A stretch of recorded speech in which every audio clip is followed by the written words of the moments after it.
CPM কর্মসূচি করেছে, আজকে আপনারা করছেন না, একসাথেই তো ছিলেন। 26-এ কি সংযুক্ত মোর্চা 2021 সালে ভোটের সময় তৈরি হয়েছিল। ভোট শেষ জোট শেষ আমরা বলিনি, সিপিএম এর একজন বলিষ্ঠ নেতা বলেছিলেন। তারপরেও আজকের দিনে দাঁড়িয়েও আমি বলছি, আমি একজন সংযুক্ত মোর্চার বিধায়ক বলতে নিজেকে বেশি স্বাচ্ছন্দ্য বোধ করি। পার্টি আলাদা আলাদা আলাদা কর্মসূচি হতেই পারে, স্বাভাবিক। তবে 2026-এ নিরিখে নির্বাচনে পশ্চিমবাংলায় যেভাবে বিজেপিকে তৃণমূল জায়গা করে দিচ্ছে এবং অঘোষিত যেভাবে বিজেপি রাজ্য চালাচ্ছে, এটার হাত থেকে বাংলার মানুষকে পরিত্রাণ দিতেই হবে। সেই জন্য আমরা বৃহত্তর স্বার্থের কথা ভেবে লেফট ফ্রন্ট, জাতীয় কংগ্রেস, আইএসএফ, আরো যে সমস্ত রাজনৈতিক দলগুলো আছে, আমরা চেষ্টা করছি এক জায়গাতে এক ছাতার তলায় নিয়ে এসে অবিজেপি অতৃণমূল সমস্ত শক্তিকে এক করে বিজেপি এবং তৃণমূলের বিরুদ্ধে রাজনৈতিক লড়াই করে এবং ভোটে কন্টেস্ট করতে। শওকত মোল্লা তিনি প্রতিদিন গেঞ্জি দিচ্ছেন, বিভিন্ন বয়সী মানুষদের নিয়ে মিছিল করছেন, এই কি 26 ভোটে কোনো উপকার আসবে? দেখুন, কথা হচ্ছে এতদিন পরে ওনার গেঞ্জি দেওয়ার শখ গেল কেন বুঝতে পারছেন তো?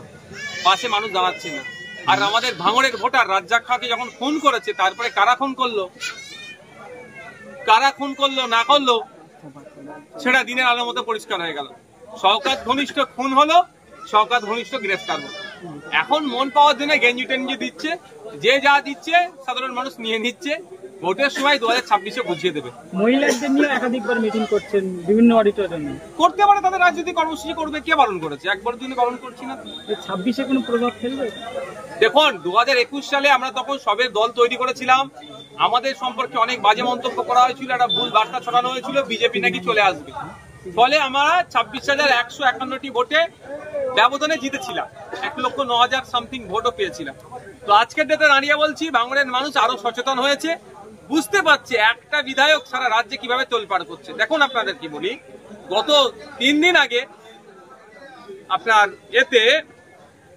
দুর্গাপুরে, পশ্চিমবাংলাতে, যেটা উত্তরপ্রদেশে, মধ্যপ্রদেশে, গুজরাটে, আসামে আমরা দেখতে পাই, পশ্চিমবাংলাতে গরু নিয়ে যাচ্ছ ছিল, বৈধ কাগজপত্র থাকার পরে মারধর করে মাথা টাথা ফাটিয়ে দিয়েছে, গলায় দড়ি দিয়ে প্রায় প্রাণে মারার চেষ্টা করেছে। এই ঘটনা ঘটলো, কেউ কথা বলেনি, কেউ যায়নি, একাই আমি গিয়েছিলাম ভাঙড়ের বিধায়ক।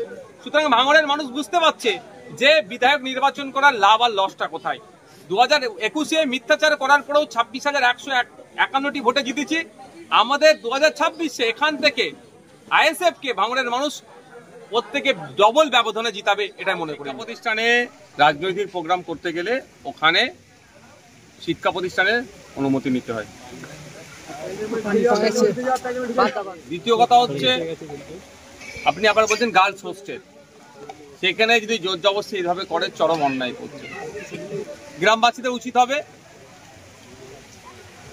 মাদ্রাসা কর্তৃপক্ষকে চিঠি লেখা, অভিভাবকদের উচিত হবে এর জবাবদিহি করা। আর আমি একজন বিধায়ক হিসাবে আমাকেও অভিভাবকরা জানাক যে এই দুরবস্থার কথা, কোন কোন জায়গায় এটাকে পৌঁছানো যায়, এই দুরবস্থা কিভাবে আটকানো যায় তার চেষ্টা করবো। শওকত মোল্লা সাহেবরা যত রকম অপকর্ম আছে সবটাই তারা করছে। ইতিপূর্বে আমরাও চেয়েছিলাম চালতাবেড়িয়া ওই মাদ্রাসার মধ্যে রাজনৈতিক প্রোগ্রাম করার জন্য, আমাদেরকে বারণ করা হয়েছে যে এই শিক্ষা প্রতিষ্ঠান থেকে আমরা রাজনৈতিক কোনো প্রোগ্রাম করতে দেবো না। তাহলে আগামীতে আমাদের করতে দিতে হবে। তবে হ্যাঁ, আমরা ওই গার্লস হোস্টেলের ভেতরে ঢুকে প্রোগ্রাম করব, সে অপকর্ম দুষ্কর্ম আমরা করবো না। শওকত মোল্লা ভাঙড়ে আসার পরে ভাঙড়ের একাধিক জায়গায় টিএমসি নেতাদের নেতৃত্বে জমি দখল করা হচ্ছে, 300 বিঘেরও ওদিকে জমি দখল করা হয়েছে, কি বলবেন? রাকেশের বিরুদ্ধে অভিযোগ। ভাঙড় বিধানসভার অন্তর্গত নয়, ওটা ক্যানিং পূর্ব বিধানসভার অন্তর্গত। এটা শওকত মোল্লা সাহেব জোর গলায় বলুক যে কৃষকদের 1 ছটাক জমি আমি হাত হতে দেবো না, তাহলেই বুঝতে পারবো শওকত মোল্লা সত্যিকারের মানুষের জন্য কাজ করে না তোলাবাজ কিছু তার জন্য কাজ করে। ইতিপূর্বে আমি ভাঙড় বিধানসভার অন্তর্গত ওয়েটল্যান্ডের আন্ডারে যে সমস্ত জায়গাগুলো ছিল, যেগুলো অবৈধ নির্মাণ করছিল, অনেক বন্ধ করিয়ে দিয়েছে, আর কিছু কিছু হচ্ছে, সেগুলো বন্ধ করবো।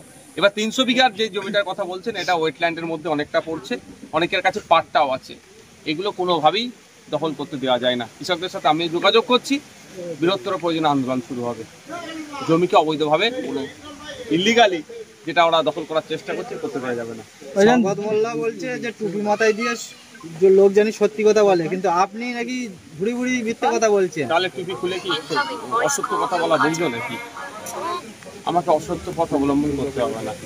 আমার লোভ নেই, লালসা নেই। আমি মানুষ সমাজ ব্যবস্থা পরিবর্তন করতে এসেছি। মানুষ সুযোগ দিলে কাজ করব, না সুযোগ দিলেও মানুষের হয়ে বলে যাব। আমার অসত্যর পথ অবলম্বন করার কোনো জায়গা নেই। একটা অসত্য কথা বলেছি, প্রমাণ করাতে পারবে কি? সরকার স্যারকে আমি চ্যালেঞ্জ করছি। স্টেজে উঠে অনেক বড় বড় কথা বলা যায়, এই কথাটা অসত্য, আমি মিথ্যা বলেছি, এটা প্রমাণ করাতে বলুন তো দেখি। সাংবাদ মোল্লা আরেকটা বিস্ফোরক করেছে আপনার বড় ভাইয়ের উপরে। আমি বলছি ওনার নাম আর নেন না, ওর নাম নিয়ে ভাইজান, ভাইজান দুর্গাপুর থেকে একটা হুঁশিয়ারি দিয়েছেন যে আসল যিনি কয়েনটা তাকে 1 সপ্তাহের মধ্যে গ্রেফতার করতে হবে, কিন্তু তিনি আবার কাল থেকে বলছেন যে আমি যেটা করেছি ঠিক করেছি, আরো করবো। তাহলে এত সাহস? ভিডিওটা আমি যতটুকু খোঁজ নিলাম, গতকালকের ভিডিও নয়, যেদিনকে আক্রমণটা করেছে সেই দিনকে সন্ধ্যারই ভিডিও। ও নাকি এখানে নাই শুনছে, এবার সত্যতা জানি না। ও হুঁশিয়ারি দিক আর যাই দিক, 7 দিন বেঁধেছে আর 6 দিন বাকি আছে, আজকের দিনটা বাড়ালে 6 দিন হবে। গণতান্ত্রিক প্রক্রিয়াতে বৃহত্তর আন্দোলন শুরু হবে। সম্প্রীতির মাটি, ঐক্যের মাটিকে যারা বিনষ্ট করার চেষ্টা করবে, বাংলায় তাদের ঠাঁই নাই, তাদের জেলের মধ্যে রাখতে হবে। আপনাদেরকে আমি একটা খবর পেয়েছি, এখন আমি এটা যাচাই করছি। ওই যে পরিজাত গাঙ্গুলি আসানসোল দুর্গাপুর ডেভেলপমেন্ট অথরিটির যিনি চেয়ারম্যান আছে, তার সাথে পরিজাত গাঙ্গুলির জন্মদিনে তিনি কেক কাটছেন একসাথে। চেয়ারম্যানটাকে তৃণমূল কংগ্রেসের লোক, মানে ভাবতে পেরেছেন? তাহলে হয়তো ওর সম্পর্কটা গভীরে আছে, ওই জন্য পুলিশ অ্যারেস্ট করতে পারছে না বা করছে না, ওসব আমাদের জানা এ নেই। আমরা চাইবো মেন কালপিট পরিজাত গাঙ্গুলিকে গ্রেফতার করতে হবে। 1 সপ্তাহ সময় দেওয়া হচ্ছে, যদি না গ্রেফতার করে, যদি মনে করে হরিমোহন সিং, ভুলে গেছেন নাকি মহেশতলায় মেটিয়াপুর যে ঘটনা ঘটেছিল, হরিমোহন সিং হচ্ছে মেন কালপিট ছিল। তা একটা সাম্প্রদায়িক দাঙ্গার মতো পরিস্থিতি হয়ে গিয়েছিল, কিন্তু এখনো পর্যন্ত খবর নিয়েছি হরিমোহন সিংকে গ্রেফতার করেনি। যদি করে থাকে ভালো কথা, পুলিশ সেটাকে স্টেটমেন্ট দিক। আর সে এই ক্ষেত্রে যদি এইভাবে মনে করে পরিজাত গাঙ্গুলিকেও ছাড় দিয়ে দেবে, অত সহজ নয়। আমরা শেষ দেখে ছাড়বো, এই অন্যায়কে আমরা কোনোভাবেই বরদাস্ত করবো না। আগের বছরে পুজো কমিটিকে 85,000 টাকা দেওয়া হয়েছিল, এবার পুজো কমিটিকে টাকার অপশন তুলে দিয়েছে, কিন্তু এদিকে শিক্ষকরা উলঙ্গ হয়ে আন্দোলন করছে, কিংবা যারা পরীক্ষা দিয়েছে তারা চাকরি পাচ্ছে না। চক নেই, ডাস্টার নেই, বাচ্চাদের আপনার টয়লেটের অবস্থা দুরবস্থা, বাথরুম নেই। মহিলারা যে সমস্ত স্কুলগুলোতে আলাদা সেপারেটেড যে টয়লেট থাকার কথা, সব স্কুলে নাই, যদিও আছে সেখানে পানীয় জলের দুরবস্থা, নোংরা, বাচ্চা থেকে বড় মহিলারা ঠিকঠাক ওটাকে ইউজ করতে পারে না। এই ক্ষেত্রে কোনো কথা নেই। হসপিটালে বেড নাই, ঔষধ নাই, সেলাইন নাই, এখানে কোনো কথা নেই। মমতা ব্যানার্জির এখন দরকার হিন্দু ভোটের।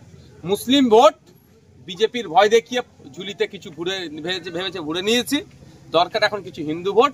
সেই জন্য জগন্নাথ ধাম করতে হবে, দুর্গা অঙ্গন করতে হবে, দুর্গা উৎসবে টাকা বাড়াতে হবে। হিন্দু ভাইয়েরা মমতা ব্যানার্জির বিপক্ষে যাচ্ছে বলে এত তারা অফার পাচ্ছে।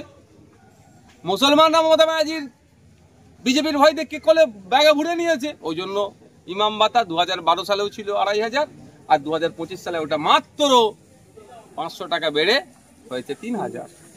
আমি ইমাম ভাতা সাথে দুর্গাপুজোর অনুদান আমি করছি না, কম্পেয়ার করছি না। দুর্গাপুজোর অনুদানটা সম্পূর্ণ সরকারি কোষাগার থেকে দিচ্ছে, আর ইমাম ভাতা রাজ্য সরকারই বলেছে নাকি ওয়াকফ সম্পত্তি থেকে দিচ্ছে।